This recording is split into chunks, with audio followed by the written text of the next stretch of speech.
वंदे मातरम कुंज की पावन धरा पर उपस्थित सम्मानित मंच, आदरणीय परम पूज्य गुरु जी व मेरे बड़े भाई कानपुर से आए व यहाँ के पदाधिकारी भी श्री उमेश निगम जी, बड़े भाई यहाँ के व्यवस्थापक आदरणीय प्रशांत जी व यहाँ एम्स हॉस्पिटल के डॉक्टर साहब, प्रधानाचार्य जी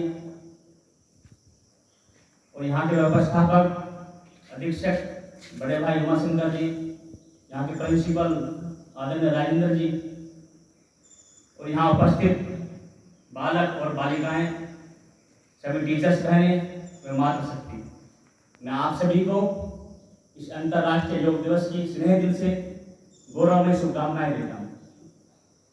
मैं आभार व्यक्त करता हूँ कि आज मुझे यहाँ एक अतिथि के तौर पर आमंत्रित किया। मैं अक्सर यहाँ आता हूँ बच्चों के बीच और आकर के जो मुझे बच्चों से मिलना होता है, जो स्नेह उनसे लेना होता है, उन्हें देना होता है, मैं चला जाता हूँ सेम डे। लेकिन भाई साहब ने मुझे बिना बताए यहाँ आमंत्रण दिया तो मुझे फिर रुकना था, क्योंकि मुझे उनकी आज्ञा का पालन भी करना था। तो मैं बस इतना आज योग दिवस पर बताना चाहूँगा कि योग जो है वो सीखने या करने की चीज नहीं है। योग भी एक जीने का विषय है।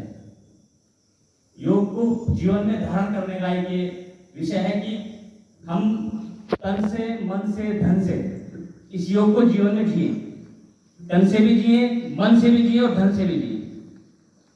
इसके बहुत सारे प्रकार हैं, बहुत सारे विस्तार हैं इन चीजों की। बहुत हमारे बड़े बड़े महानुभावों ने इस पर बहुत सारी चर्चाएं की हैं।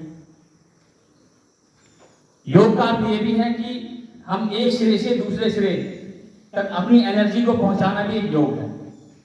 यानी कि एक आत्मा का परमात्मा तक एनर्जी पहुंचाना, उससे एनर्जी लेना भी एक योग है। जब तक हम अपनी एनर्जी को परमात्मा तक नहीं पहुंचाएंगे और परमात्मा की एनर्जी को स्वयं में धारण नहीं करेंगे तो हम अच्छी जीवन शैली कभी जी नहीं पाएंगे। चाहे हमारा विद्यार्थी जीवन है, चाहे हमारा सामाजिक जीवन, चाहे हमारा राजनीतिक जीवन है। हमारे ऋषि मुनियों ने इस भारतवर्ष को तो क्या पूरे संसार को बहुत अच्छे संस्कार, बहुत अच्छा विषय योग दिया है। हमारा भारतवर्ष इसलिए योग गुरु कहलाता है क्योंकि पूरे संसार को अगर कहीं रोशनी दिखाई देती है तो भारतवर्ष में दिखाई देती है। अगर कहीं पावर हाउस, शांति का, सुख का, संपन्नता का अगर कुछ दिखाई देता है पूरे संसार को, वो भारतवर्ष में दिखाई देता है। क्योंकि हमारे ऋषि मुनियों ने एक ऐसी पद्धति, एक ऐसी जीवन शैली, ऐसे संस्कारों से हमें जीना सिखाया कि पूरा संसार आज उस जीवन शैली को जीना चाहता है। हमारे आदरणीय प्रधानमंत्री श्री नरेंद्र मोदी जी ने इस योग को एक अंतर्राष्ट्रीय योग दिवस इसलिए घोषित किया कि मेरे भारतवर्ष का तो क्या पूरे संसार का हर एक व्यक्ति स्वस्थ हो। जब स्वस्थ हमारा तन होगा तो हमारा स्वस्थ मन भी होगा। एक छोटा दृष्टांत ये भी है कि आपने देखा होगा कि मैं छोटे सा बस उदाहरण देना चाहता हूँ कि कई नाटकों और फिल्मों में देखा होगा कि जब कोई भारत का एजेंट दूसरे देशों में जाकर के भारत की सुरक्षा हेतु तो कुछ ऐसे मिशन पर जाता है तो उसकी फ्रिक्वेंसी कंट्रोल रूम से सेट होती है। वो फ्रिक्वेंसी तो जो कंट्रोल रूम की सूचनाएं हो तब वो ले पाता है जब उसकी फ्रिक्वेंसी कंट्रोल रूम से सेट होती है, मैच करती है। ऐसे ही जब हम संसार में आते हैं तो एक ट्रांजिस्टर के साथ आते हैं। सबके पास एक एक ट्रांजिस्टर है। वो ट्रांजिस्टर है हमारा मन बुद्धि का, आत्मा का। तो जो हमारे ट्रांजिस्टर की फ्रिक्वेंसी परमात्मा से मैच नहीं होगी तो हमारा कनेक्शन वहां से कैसे जुड़ेगा, हमें वहां की सूचनाएं कैसे प्राप्त होंगी। और जब सूचनाएं प्राप्त नहीं होंगी तो हम जरूर किसी ना किसी समस्या से घिरे रहेंगे।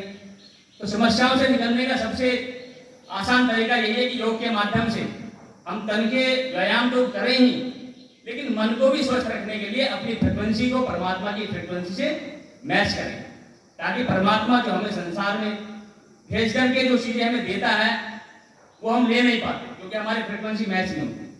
अभी देखो पूरे वायुमंडल में अनेक तरह की फ्रिक्वेंसियां, जितने भी ये मोबाइल हमारे चल रहे हैं फ्रिक्वेंसी से चल रहे हैं। अभी हमारे वायुमंडल में अनेक प्रकार के गीत संगीत भी बज रहे हैं, लेकिन हम सुन नहीं पा रहे हैं क्योंकि हमारे ट्रांजिस्टर में फ्रिक्वेंसी मैच नहीं है।